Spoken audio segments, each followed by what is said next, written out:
这是我们的全色压片机啊，这是一个光穿模具，我们给大家演示一下。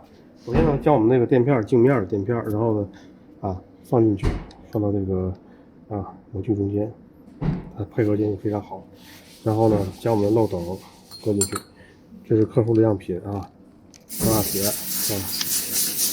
均匀的放在样品的中间。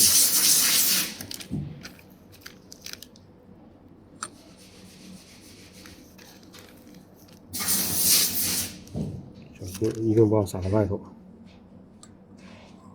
一勺就够了，这是鲶鱼。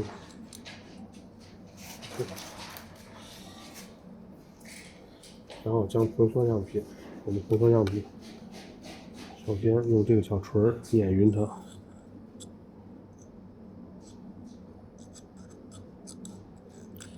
倒水之后取出，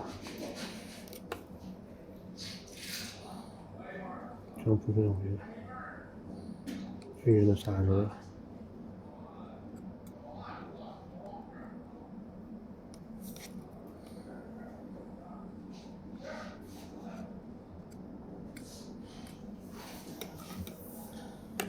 然后对，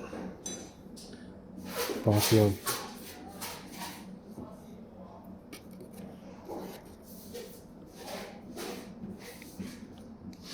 将四方面平，送到压杆，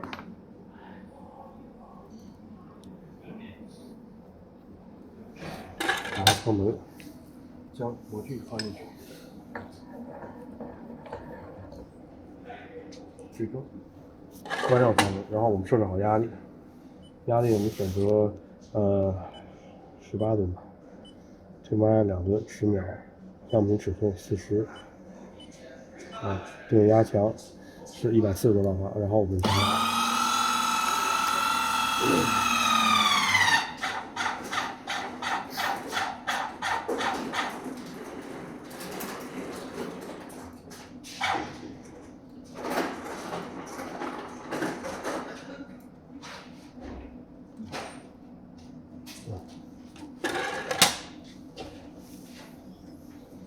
然后把它翻过来，这样扣上我们的推磨套放在压片机中间，然后用丝杠把它解下来，是这样做。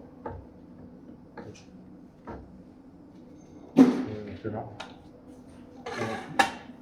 按推磨。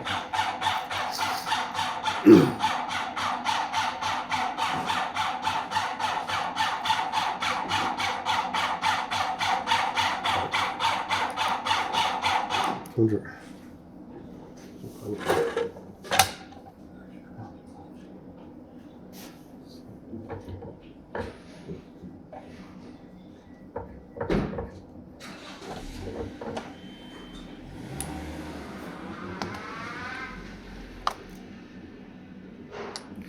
这是我们压制好的样品中间是黑色的样品。